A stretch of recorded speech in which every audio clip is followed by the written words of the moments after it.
Bom, vamos então continuar com a nossa programação. É um prazer apresentar o engenheiro civil e doutor Vanderly Fava de Oliveira. Ele nos trará informações valiosas sobre a situação atual do ensino de engenharia civil e as perspectivas futuras. Convido então Vanderly de Oliveira e o mediador João Colares. Vamos aqui para compor a frente para a apresentação da sua palestra.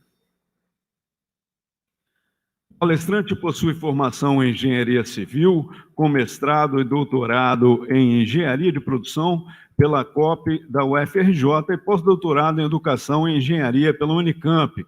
É professor aposentado da UFJF, ex-presidente da ABENGE e membro da Comissão Técnica de Acompanhamento e Avaliação do INEP-MEC. É coordenador do Colégio de Entidades Municipais SEDEM, do CONFEA, em 2022. Membro da Comissão de Valorização da Engenharia da Câmara Nacional da Indústria da Construção Civil e membro da Comissão Nacional de Implantação das Novas DCNs da Engenharia e coordenador do colégio. Enfim, sejam muito bem-vindos, fiquem à vontade. Nosso palestrante, nosso mediador, para a exposição do tema e, ao final da palestra, abriremos para algumas perguntas do público.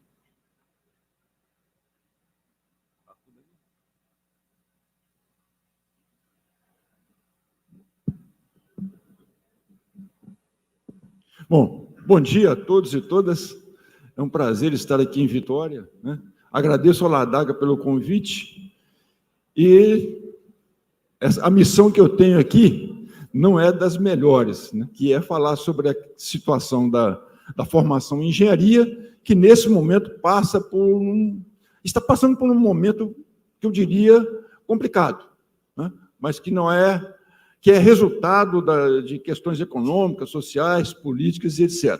Mas eu vou tratar mais de mostrar os dados para essa plateia, porque é uma plateia qualificada, né? A engenharia mais numerosa, a engenharia mãe de todas as outras engenharias, a engenharia civil, e nós temos aqui a representação da ABINC, que são os profissionais da engenharia, do sistema CONFEA-CREA, que fiscaliza, e tem muitos professores aqui. Então, estamos aqui uma plateia qualificada para tratar da formação, do exercício profissional e, principalmente, capaz de determinar soluções e rumos para a engenharia, não só para a civil, mas para todas as habilitações de engenharia. Muito bem. Vou tratar de 2 pontos, né, que é a evolução dos dados e os desafios e oportunidades atuais e futuros, né? Começar com o número de cursos, a evolução do número de cursos, aqui desde 2001, a evolução do número de cursos EAD. O primeiro curso de engenharia EAD foi criado em 2004. No entanto, o civil foi em 2008. E ele veio num crescente, quer dizer, virou exponencial a partir de 2014, que é quando a crise econômica ficou mais forte, né? E aqui, os presenciais. Vejam que lá no final tem diminuído o número de cursos presenciais, né?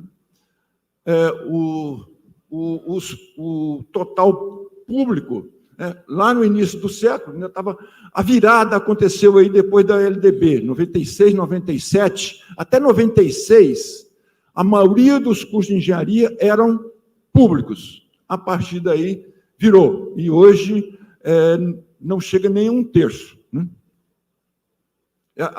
Esse gráfico da civil, ele reflete o gráfico quando você soma todas as habilitações em engenharia. Então, ele é bem representativo.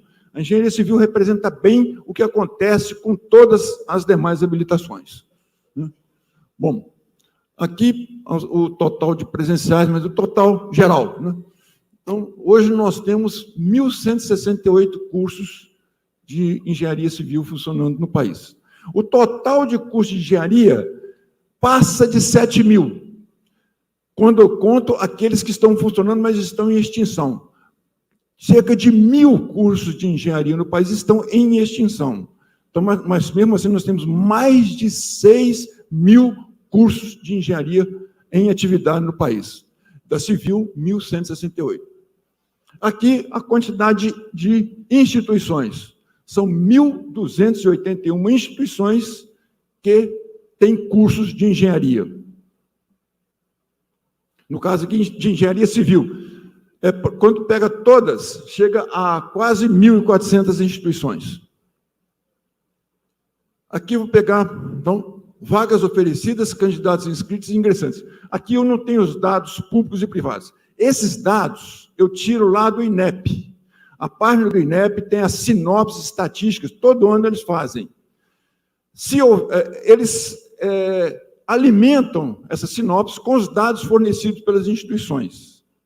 Agora, nós sabemos que nem toda instituição consegue manter seus dados em dia. Então, se há problema nesses dados, a origem está nas instituições que, às vezes, não fornecem a tempo, fornecem um tempo depois. Tanto é que a sinopse, de vez em quando, eu entro lá para olhar a sinopse, e uma sinopse anterior mudou. Mudou por quê? O próprio INEP detectou que houve equívoco, eu vou chamar de equívoco, ao enviar os dados para serem tabulados. Aqui eu estou pegando o EAD. Cresceu muito o número de vagas oferecidas, 274 mil vagas. Né? O candidatos inscritos, ultimamente, engraçado, de 19, pelos dados do INEP, diminuiu. E agora o número de ingressantes tem aumentado, mas mesmo assim a ocupação é de apenas 10% das vagas oferecidas. Isso porque o EAD, geralmente, quando se abre um curso, oferece um número de vagas muito alto. Aqui os presenciais, aqui já muda. 25% das vagas são ocupadas. Bom, é claro que no setor com fins lucrativos, a ocupação de vagas é menor. Nas públicas, é bem maior, e tem muitas que chegam a 100%. Não ultimamente. No pós-pandemia, nós registramos pela primeira vez, em muitas instituições, vagas ociosas para curso de engenharia. Aqui, no caso, nós estamos tratando só da civil.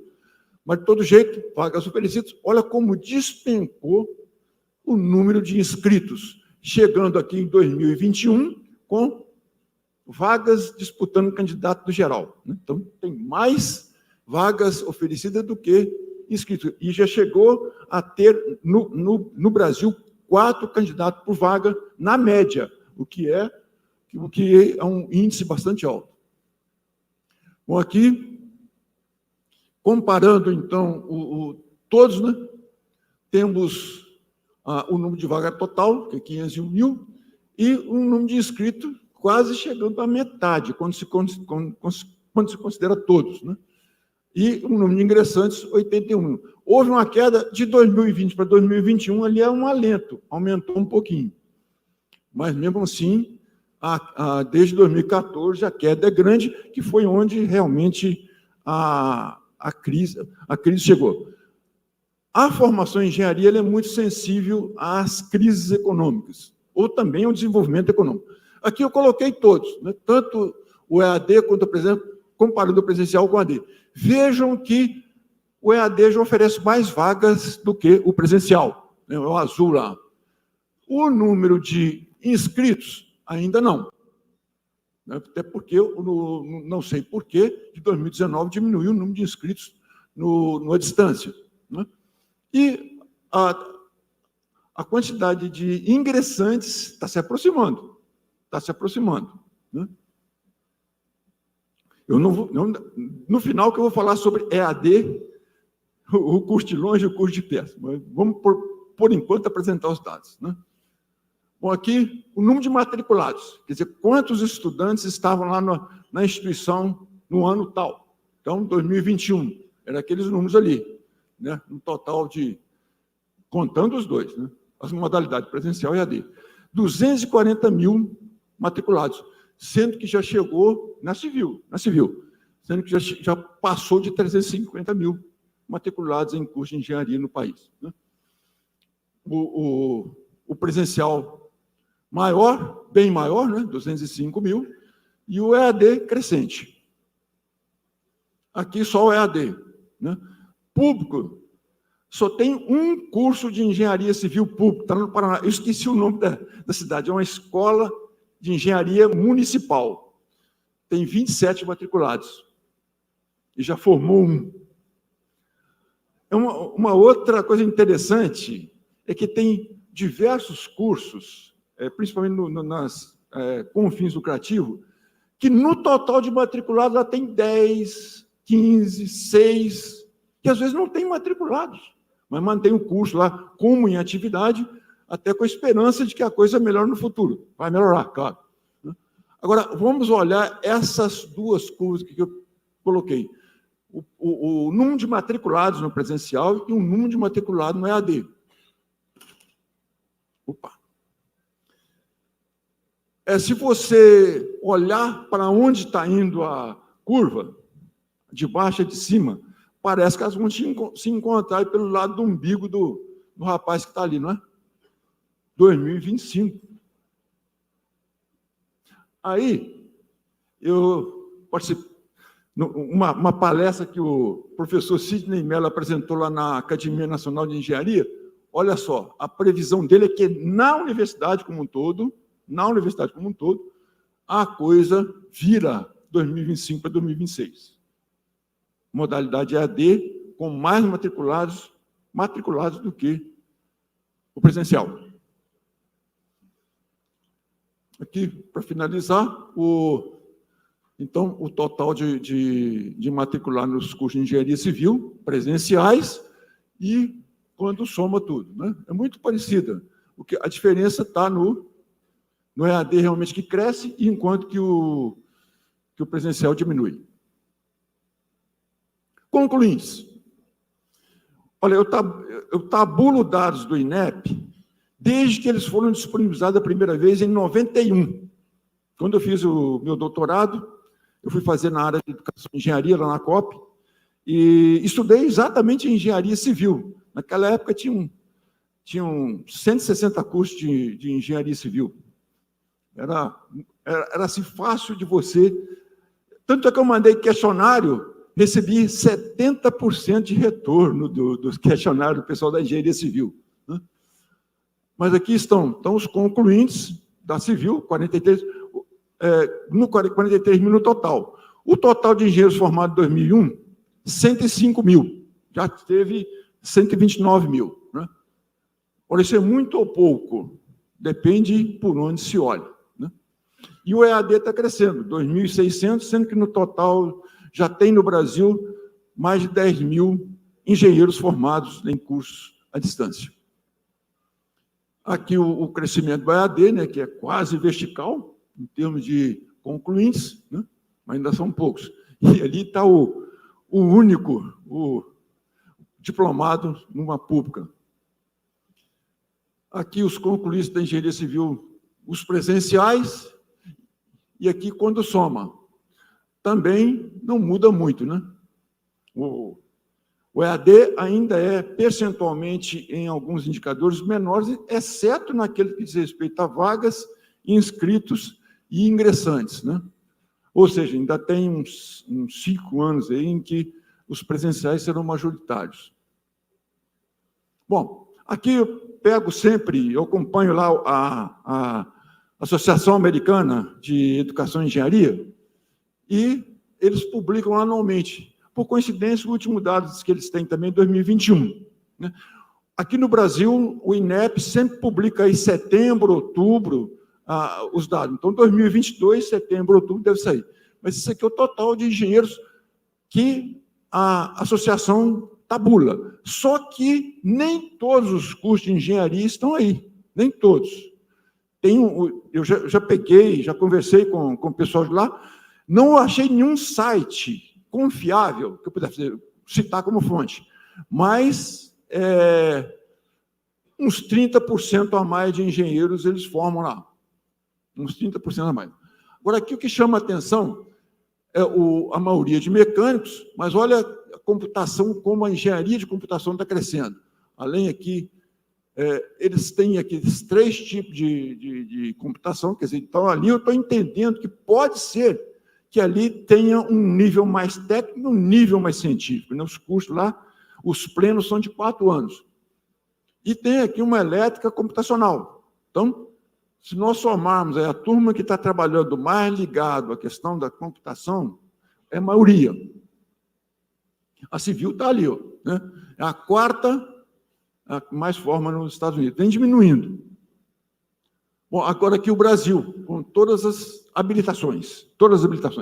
A civil disparada que mais forma engenheiro no Brasil, segundo a produção, mecânica, e por aí vai. Né?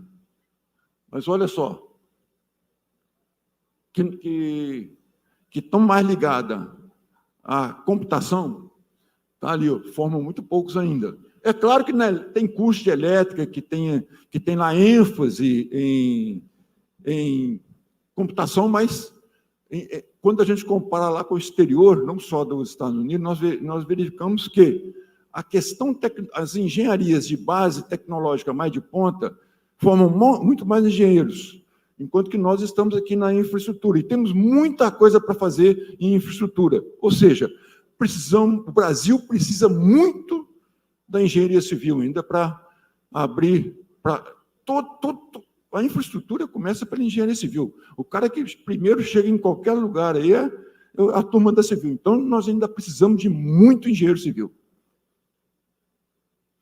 Aqui eu peguei também um outro dado que tem que ser analisado país a país. Qual percentual de egressos, né, de formandos na área tecnológica. O Brasil está ali, 12% mais ou menos, ao lado da Noruega, por exemplo. Os Estados Unidos está aqui embaixo.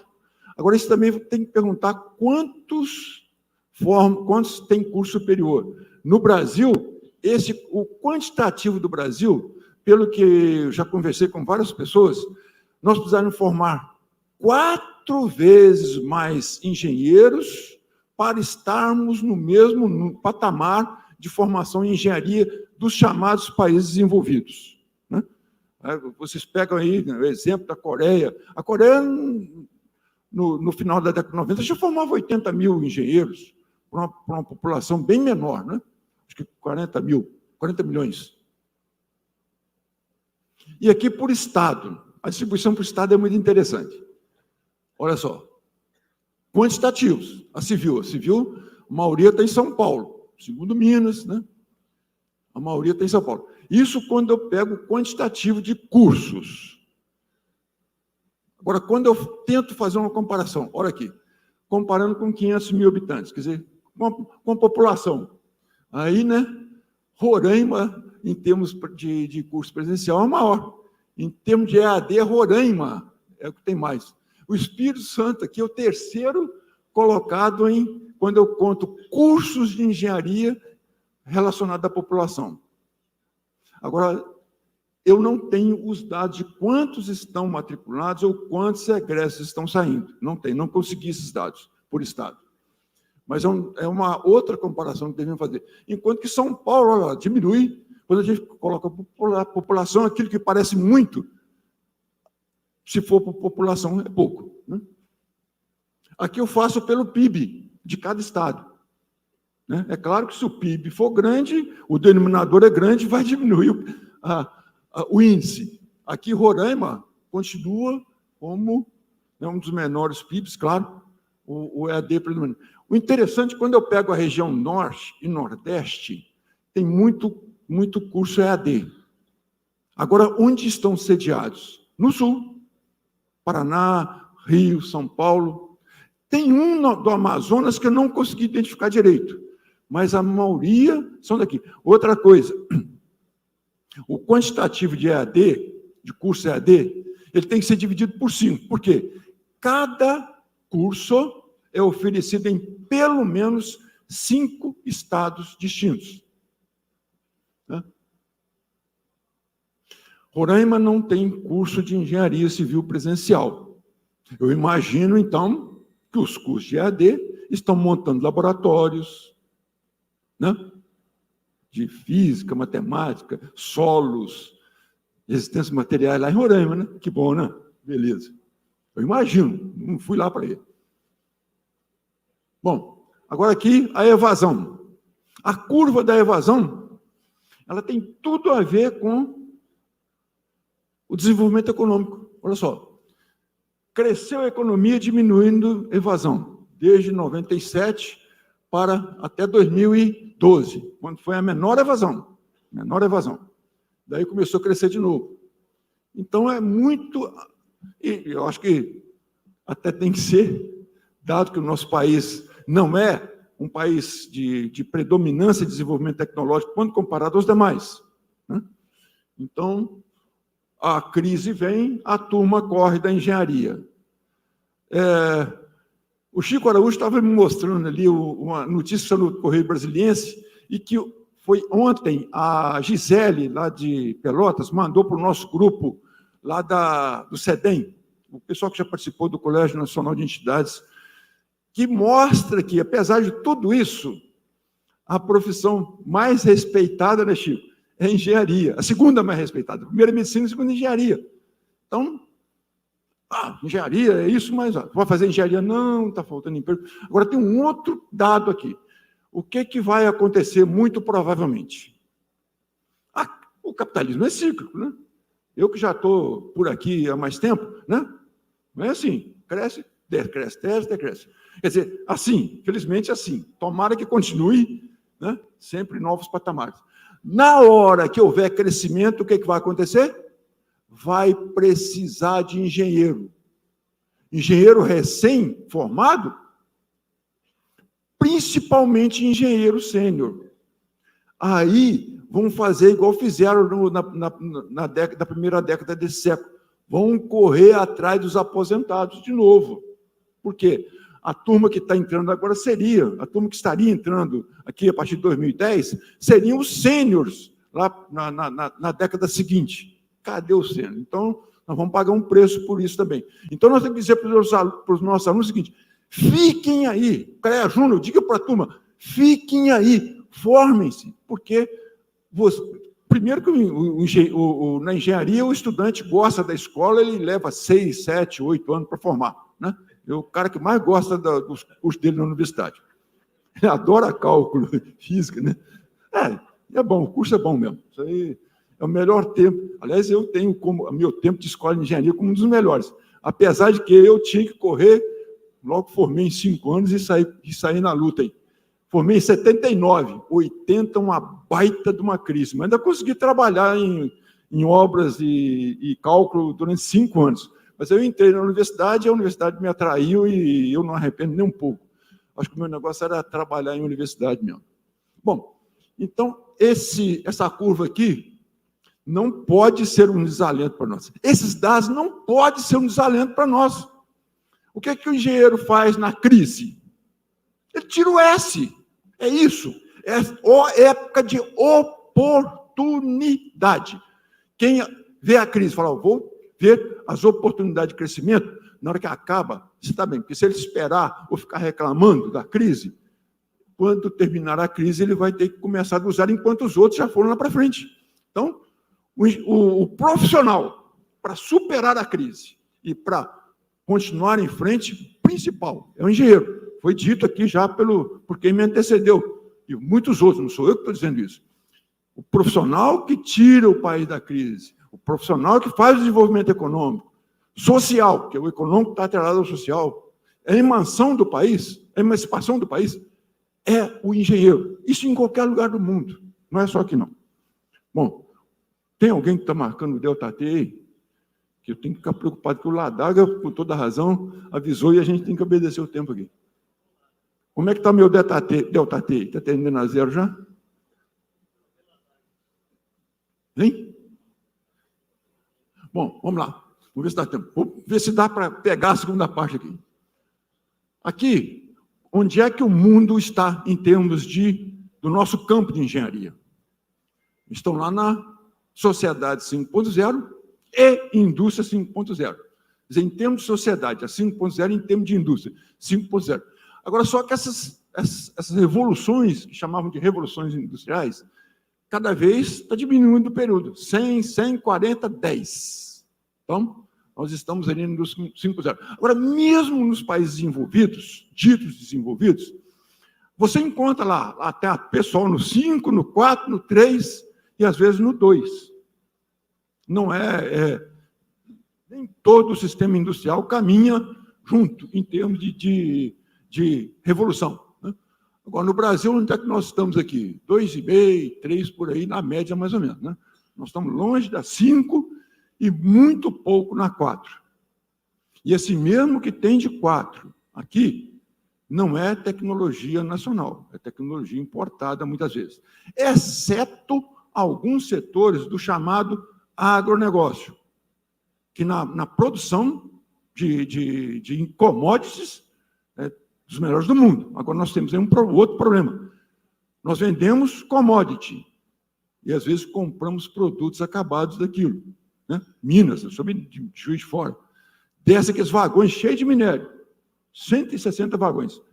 Não dá para pagar uma Kombi de produtos acabados, cada trem daquele lá. O trem mesmo da linha, porque trem para Minas Gerais é outra coisa.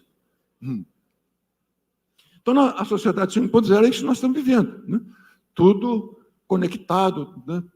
A sua vida no celular. Né? Perdeu o celular, você está perdido. Né? Aqui, também o Fórum Econômico Mundial, que sempre faz umas projeções muito interessantes.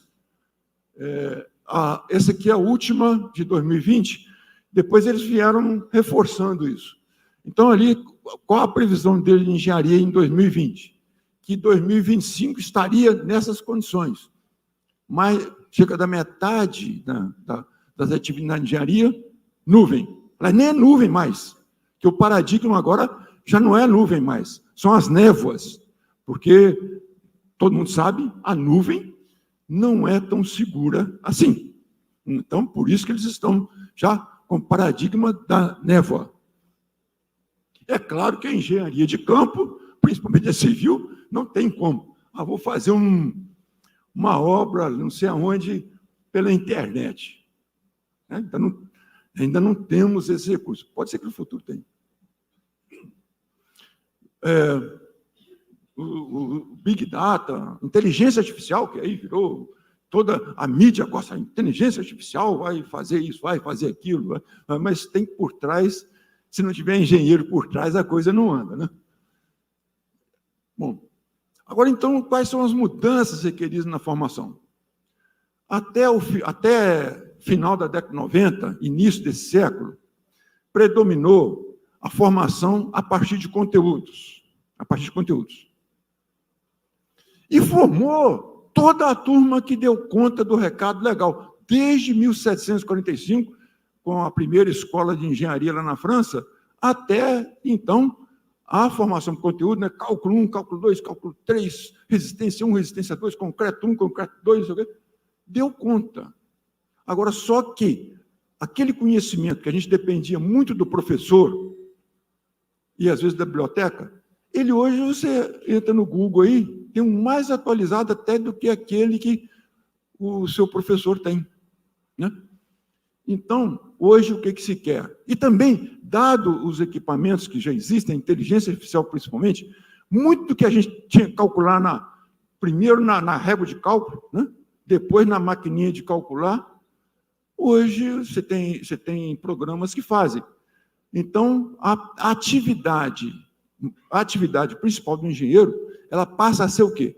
Saber alimentar de dados, por isso ele tem que saber onde estão, quais são os dados, como eles se relacionam e qual a importância deles.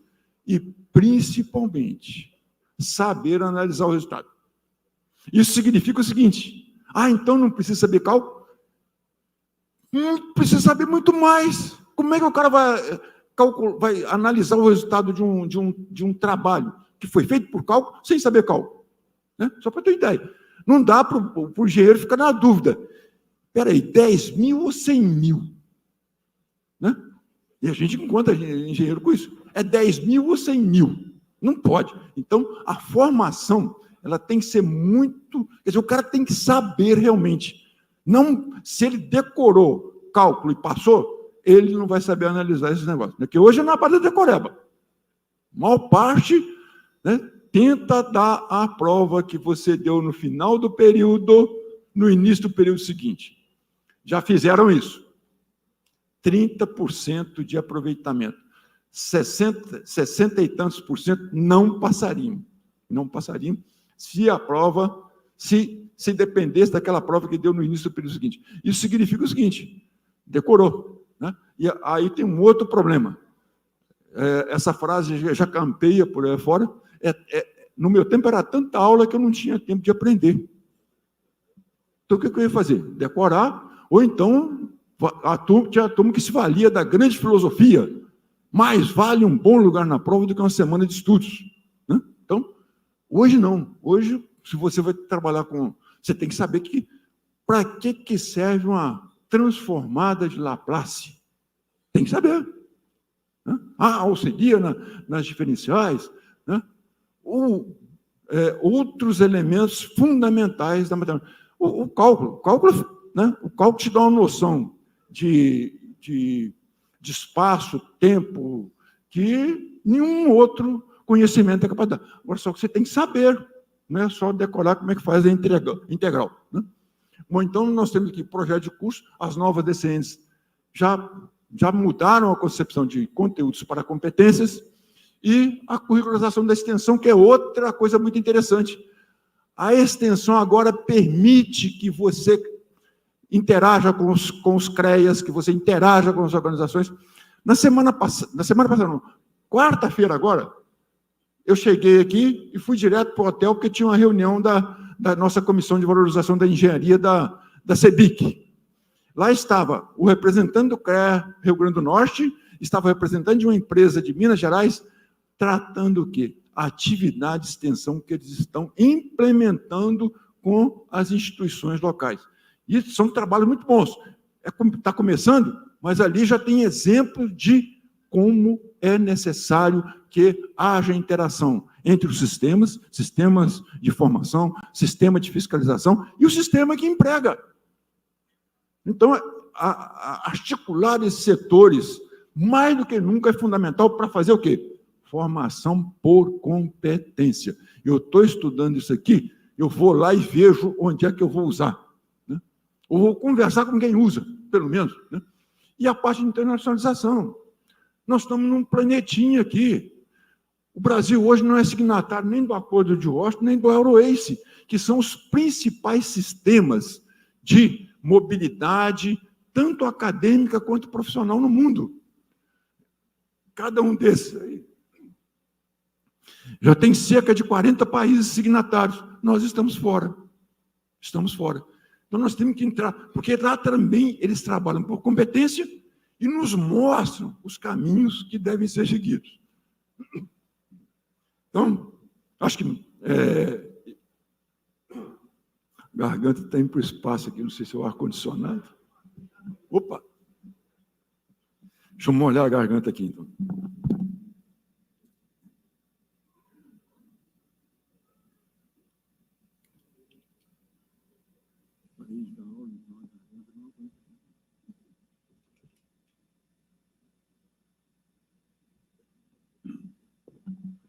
Bom, vamos lá, senão vou chamar um engenheiro fonoaudiólogo aí para dar um jeito na minha garganta aqui. Tem engenheiro fonoaudiólogo aí? Bom, então vamos lá. Competência. Competência é um negócio de pedagogo, não sei o quê. Que nada. Competência é mais ou menos isso aqui. Ó. Vamos fazer a comparação. Conteúdo. Conteúdo e competência. Conteúdo é isso aqui, ó. Saber descontextualizado. O aluno está estudando lá e não sabe o que vai fazer com aquilo. Esse é a forma conteudista. A de competência, não. Ele sabeu e já vai saber o que fazer com aquilo que ele está aprendendo. E qual a melhor forma de fazer isso? Fazendo. Então, a competência combina conhecimento, sim, não decoreba. Para competência não serve decoreba. O que o cara vai fazer se ele não sabe, se ele não tem conhecimento? Então, ele não vai fazer.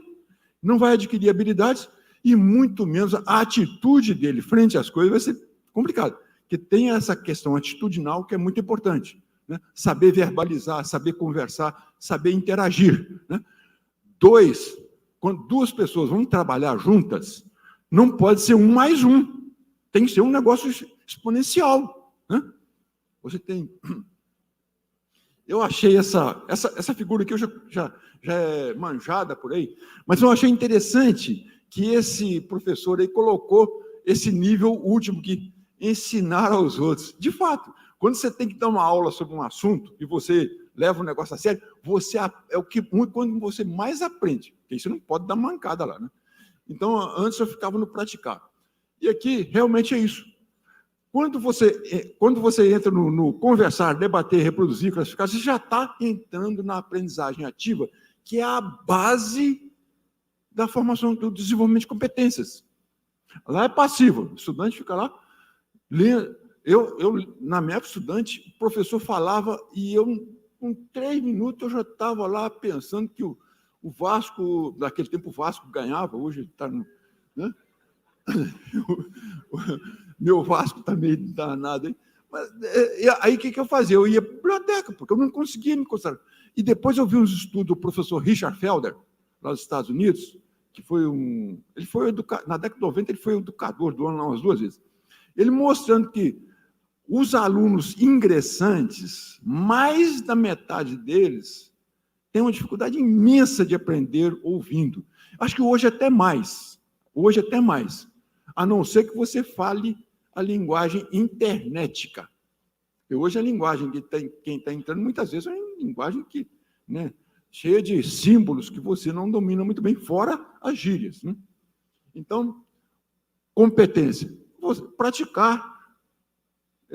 Então, essas interações é que vão determinar. Então, quando você coloca uma imagem nas suas aulas, muda já a percepção, porque tem muitos aqueles que são visuais. Viu uma figura, ele saca logo o que é. Aqui, também ainda sobre conteúdos, até a década de 50, 60, o paradigma das empresas qual que era? A chamada produção empurrada. O que é a produção empurrada? 6 horas da manhã, apita, bota as máquinas para funcionar e joga insumos, matéria-prima, componentes. O pessoal só para às 6 horas da tarde. Aí você tem um grande estoque de componentes lá atrás e um grande estoque de produtos acabando no final. Isso mudou principalmente lá a partir do Japão, né? Produção puxada. O que é produção puxada? Nós vamos conseguir vender? Senão é melhor parar a fábrica. E nós vemos, todo mundo lá, fábrica tal parou, né? Lá em Juiz de Fora, a Mercedes para muito. Mercedes essa ano deu férias, não sei o quê, só vai trabalhar um turno, porque é mais caro. Primeiro, ela tem que construir prédio para fazer estoque ou estacionamento, né? E depois ela tem que ficar com dinheiro empatado em componentes, etc. Então, a produção puxada. E a conteúdo é isso aqui, é a produção empurrada. Você empurra os conteúdos nos alunos, eles não sabem o que vão fazer com boa parte daquilo, na suposição de que eles vão usar aquilo. E, muitas vezes, conhecimento que ele precisava, quando ele fala, puxa vida, eu não aprendi isso, né? Ou então, não, eu passei por cima disso que eu não achava isso importante. Então, nós temos que adotar também a competência em você, usar a produção. O que o engenheiro civil daqui de Vitória vai fazer depois de formado? O que ele vai estar capacitado a fazer e o que ele vai saber fazer? Aí você monta a árvore e está para frente. Bom, se ele vai fazer, tem coisas do mar, na montanha, tem opção de coisas aqui, então ele tem que conhecer tudo aquilo que de infraestrutura e as suas inter-relações, né? Não vou montar um curso aqui. Pega a grade. Grade, né, já lembra prisão, né? Negócio, o aluno fica preso, não é? Pega a grade lá qual que é o curso aqui considerado melhor? O tal, pega a grade. Não é assim, né? Tem que estudar. Então, quais as competências, que aí você forma com segurança o estudante. Olha, eu estou estudando aqui porque eu vou aplicar isso lá na frente. Eu vou precisar disso. Então, ele vai aprender porque ele já tem uma imagem na cabeça. Aqui são as competências que estão nas DCNs. Essas competências, elas são aquelas que permeiam tanto o Euroace, quanto ao sistema do Acordo de Washington, as principais universidades do mundo.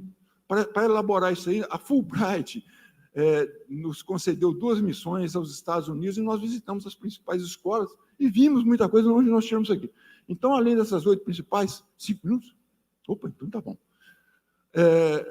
as competências específicas da área, né? As competências técnicas, principalmente. Então, hoje, para montar um curso, tem que ser engenheiro. Por quê? Tem que projetar um curso. Não é copiar uma grade, não é fazer um PPC, não é o projeto pedagógico é um dos componentes do projeto do curso. O projeto do curso, inclusive, pressupõe você rever os espaços. Não há mais espaço para sala de aula tradicional. O que você tem que ter ambiente de aprendizagem. Dá exemplo de ambiente de aprendizagem. Não dá para você ter a aula teórica aqui e atravessa a avenida, lá longe, tem a aula prática. Num outro dia, com outro professor. Isso não tem mais sentido.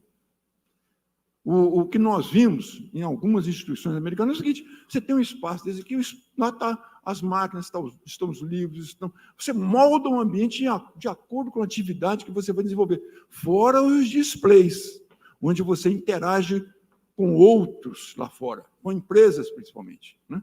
Onde tem estagiário, ou tem profissionais, né, para mostrar lá dentro da empresa, olha, isso que vocês estão trabalhando aqui na empresa é assim. Né? Então, hoje nós temos tecnologia para fazer isso, né? Usar a tecnologia que permite que eu veja o que não está no local de maneira adequada, e não pegar aquilo que eu escrevi no quadro e botar na internet e achar que isso é educação à distância. Não é.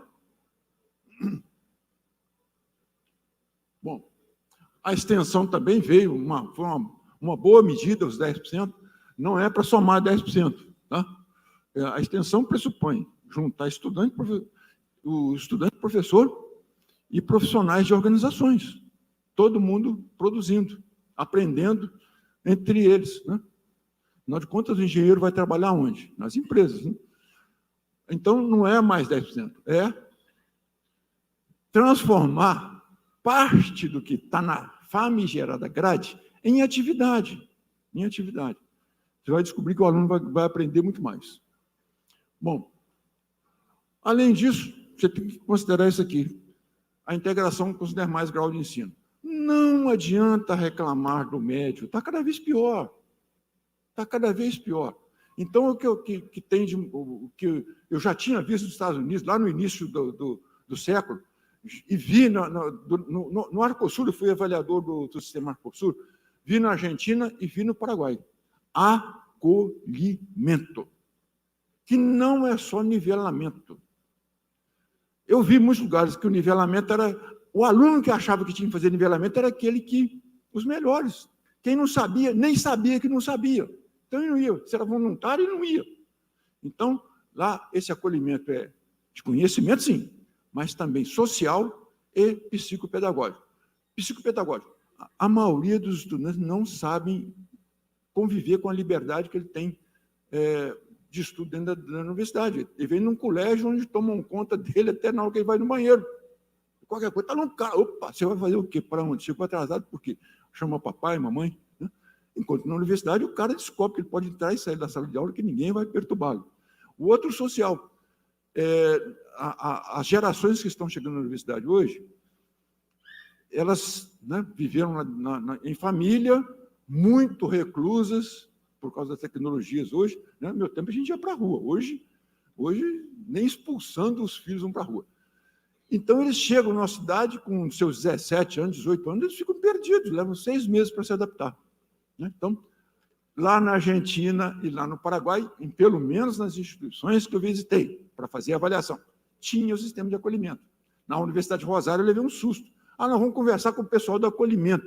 Levou a gente para uma sala enorme. Falei, uai, por que trouxeram a gente aqui? Botaram 43 pessoas na nossa frente. 43 pessoas, entre psicólogos e etc. Vamos lá.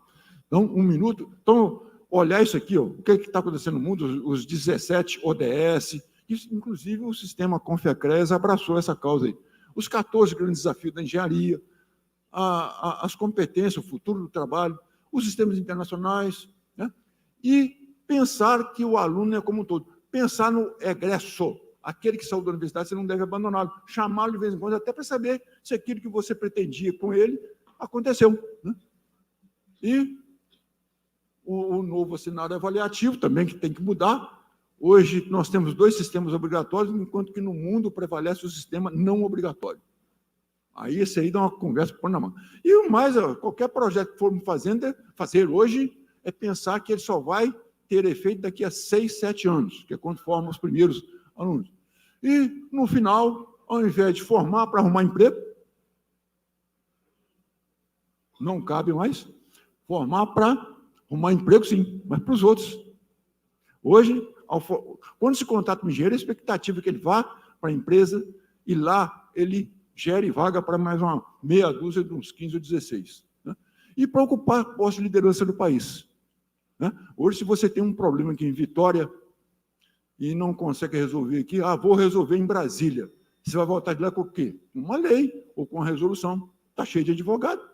Se tivesse cheio de engenheiro, ia voltar com um projeto. Não, mas está cheio de advogado. Então, não é que tem muito advogado, não. É que tem pouco engenheiro. E os poucos que vão para lá, muitas vezes, esquecem que são engenheiros. Está aí a dificuldade que foi formar a frente parlamentar. Né? Foi muita luta. O ano passado eu estava como coordenador do CEDEM, eu vi a luta do CONFEA, dos CREAS, para formar essa frente parlamentar. Parabéns, porque eles são tenazes. E acabou.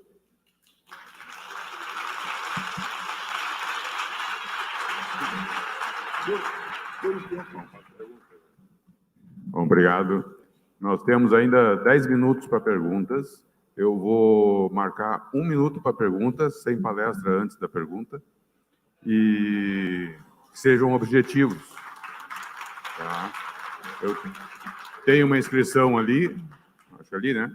Tem uma inscrição ali, e tem que marcar bem, tá? Porque a luz aqui atrapalha para enxergar. Então, um microfone ali, por favor. Já tem? Por favor, nome e a pergunta. Primeiramente, bom dia. Muito obrigada pela divisão dos seus conhecimentos com a gente, professor Vanderly. Me formei vai fazer 1 ano. Sou Thaís Lima, do Careá do Pará, engenheira civil. E a gente consegue identificar, quando fala os recém-formados, os júniores, que o modelo de educação ele tem que acompanhar a evolução do nosso sistema mundial. Que apesar do nosso sistema ser o problema que todo mundo foca no modelo EAD, a gente não tem que parar de focar nesse problema e identificar que sim, a aplicação, porque a gente só se forma dentro de uma sala de aula do modelo antigo, através dos livros, e levar isso para a aula prática, como o senhor mesmo falou, por exemplo. Muitos alunos se formam, só começam a estagiar no final do curso, porque é obrigatório. E não tem esse vínculo, essa acessibilidade, essas portas abertas na sua região, nas suas empresas, né? Então, acaba que quando a pessoa se forma, ela não tem experiência e também não consegue emprego porque ela não tem experiência. Como é que ela vai aprender sem isso? Sim. Eu não sei por quê, mas na época que eu fui estudante, logo em seguida eu virei professor. Não sou formado para ser professor. Fui porque sou engenheiro. Hoje, entrar numa universidade sem uma formação é complicado. A Europa já exige, para dar aula em curso superior na Europa, não é obrigado. Mas a instituição que não tiver todo o seu corpo docente com formação didático-pedagógica, com um título, com uma certificação pelo menos, a instituição não tem os mesmos benefícios. Então, hoje já se reconhece isso. Eu não acabei não falando EAD e presencial. Tem uma resolução do CNE, foi aprovada no CNE, está na mesa do ministro para ser assinado, não sei se ele vai assinar, que acaba com essa história de ensino de perto, ensino de longe, que foi mal implantado no Brasil. E outra coisa, se você pegar os resultados do ENAD, resultados do CPC, você vai ver que tem cursos ruins, cursos com 1, ruim não, com 1, nota 1. Tanto presencial quanto à distância. E você tem cursos com nota máxima, tanto presencial à distância. Então, a questão não é a modalidade, a questão está na metodologia. E essa resolução dá conta disso, acaba com isso. Não tem nem de perto nem de longe, tem formação. E aí, a partir de metodologias, onde toda a tecnologia é ferramenta. E a ferramenta, nós que somos engenheiros sabemos disso. Não adianta você ter o melhor robô na sua linha de produção se você não tem um processo de produção bem azeitado. Ou vai dar gargalo ele, ou ele vai gargalar dali para frente. Então, bom, sobre a questão das empresas, aí nós padecemos de um problema. Na época que eu estudava, logo que comecei a dar aula, havia um quê de não podia nem conversar direito com a empresa. Tinha uma história de privatizar por dentro. Um absurdo. Nós não vão lembrar. Então, isso tem sido rompido.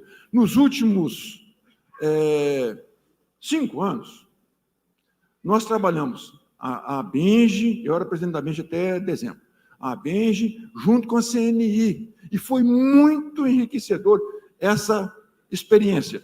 Algumas iniciativas que a própria CNI tentou implementar, por exemplo, criou uma plataforma onde as instituições podem colocar lá o que elas têm para oferecer, e as empresas podem entrar dizendo o que elas precisam. Não deu o resultado que se esperava. De todo jeito, está sendo rompido.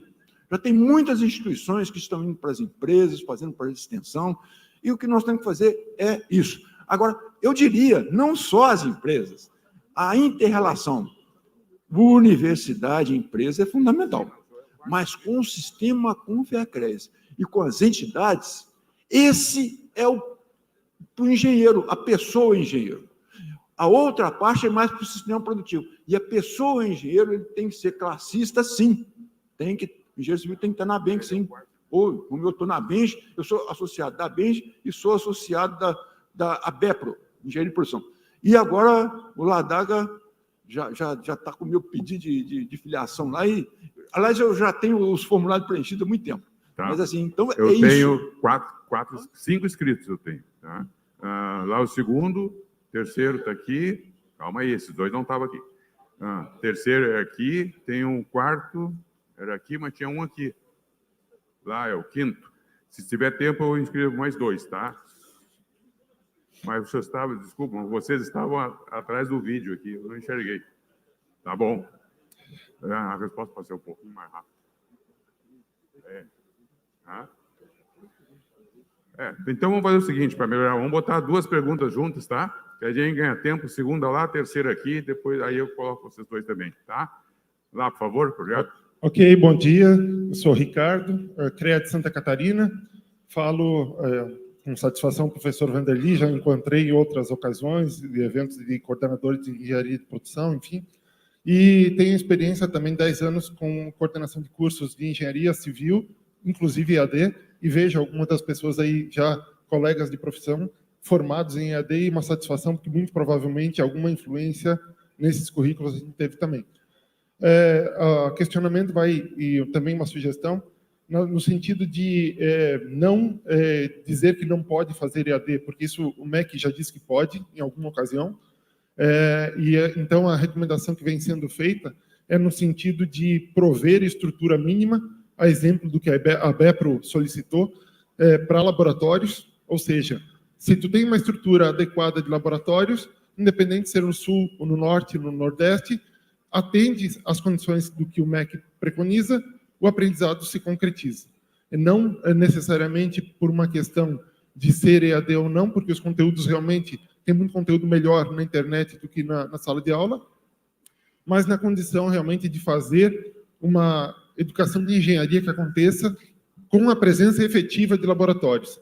E não o que os grandes players vêm fazendo, que é meramente um videogame de mau gosto, em que os engenheiros talvez não saibam a diferença e não tenham sujado a mão de concreto e de cimento. Muito obrigado. Microfone aqui. Eu tenho 10 minutos ainda, porque a outra palestra entra, tá, pessoal? Então, procurem ser um pouquinho bem rápido. Desculpe só. Bom dia, Francisco Araújo, da Universidade de Pernambuco. Também faço parte da comissão do CONFEA, CONTEC. Bem, o seguinte, professor Vanderly, conversa antiga nossa, de muitos anos, né? A nossa amizade de muito tempo, mas a preocupação é o seguinte, você falou ali, né, naquela pirâmide, ensinar, primeiro praticar, e hoje em dia, a grande maioria, pelo menos nas universidades públicas, nós vemos que a grande maioria dos professores não tem prática de engenharia, são apenas pesquisadores, não é? É aquele bom aluno que fez graduação, já tinha uma vaga para ele no mestrado, doutorado, e na seleção na seleção do concurso já tinha praticamente certo para ele entrar, né? Então, esse é o grande problema da universidade. Nós, na Politécnica, também enfrentamos a questão da evasão. E as perguntas que nós fazemos com pesquisa, muitas vezes os alunos não vê objetividade no curso, vê muita matemática, né? É uma preparação de integrais e derivadas que talvez eles nunca venham a usar na vida. E as cadeiras que poderiam ser interessantes só vão acontecer da metade do curso em diante. Então, tudo isso é um elemento extremamente complicador, né? Nós vemos isso.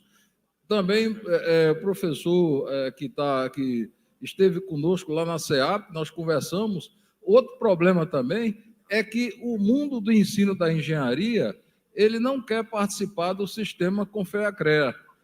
Eu estava participando de uma reunião do CEAP Nacional há uns dias atrás, aquele professor que está sentado, né, eu esqueço o nome dele, tomamos café da manhã hoje no hotel e conversamos. A questão é o seguinte, o professor que ele não está no sistema, ele não é engenheiro. Pode fazer a pergunta? Ele é simplesmente um bacharel em engenharia. Então, Vanderly, eu queria que você pegasse essa questão crucial, a questão do professor que não tem experiência e, hoje em dia, o que tem não consegue nem passar na frente da universidade pública, ele não tem a menor chance de transmitir seus conhecimentos. Obrigado. Bom, sobre o EAD, o professor de Santa Catarina, o que ele falou, eu concordo, é isso mesmo. Agora, nós temos um outro problema aí, me fez lembrar um outro problema também. Além da questão de infraestrutura para o EAD, nós temos infraestrutura também para os presenciais. Eu estava olhando esses sites de vestibular, então, aí tem lá, qual a escola de engenharia civil mais cara e a mais barata? Está lá, a mais barata presencial, em torno de 400 e pouco aí, e a mais cara não chega a 3 mil, ou passa um pouquinho 3 mil, dependendo do site. Um curso de medicina, o mais barato, a mensalidade, é acima de 8 mil. Os mais caros chegam a 15 mil. Tem algo muito errado aí. 6.400 horas. Pois é, tem algo muito errado aí nessa história. Qual é a grande diferença da formação em medicina, para a estrutura para a formação em medicina e para a formação em engenharia? Ora, em termos de laboratórios, hoje, com certeza, os laboratórios nessa etapa de engenharia têm lá o mesmo, ou até mais que do curso de medicina. O hospital, vários deles vivem do SUS, tem lá tudo.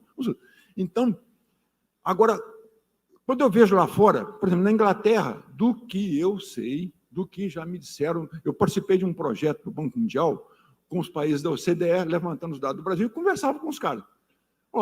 Os caras que estavam lá pela Inglaterra falaram, olha, na Inglaterra os cursos de engenharia são todos públicos. Os Estados Unidos, a maioria é público, e os que não são nem aparecem nas estatísticas. Mas, mesmo assim, lá tem a mensalidade, mas a grande parte das verbas vem pelo CNPq dele, que é a NSF. O único país onde tem mais privados do que público é curso de engenharia privado do que público é o Japão, daqueles que estavam participando desse trabalho. O Japão. Mesmo assim, os caras dizem, mas as verbas que entram aqui, a maioria são públicas, que quem financia pesquisa e desenvolvimento é dinheiro público, né? As empresas ajudam, mas elas ajudam a partir de um determinado momento. A básica tem que ser feita. Sobre o que o Francisco levanta, passa por aí também, passa por aí. A evasão, ela se dá principalmente no primeiro e segundo período. O aluno entra no curso de engenharia na expectativa de estudar engenharia. Aí ele vai encontrar o quê? A matemática, física, tem lá uma introdução em engenharia que, via de regra, umas palestras, um negocinho, tem que ter introdução em engenharia. Quem toca? Aí, né, o professor que está chegando, ele faz. E aqui, experiência do professor, Chico, você falou num professor que tem aparecido em grande número, o professor criado em cativeiro.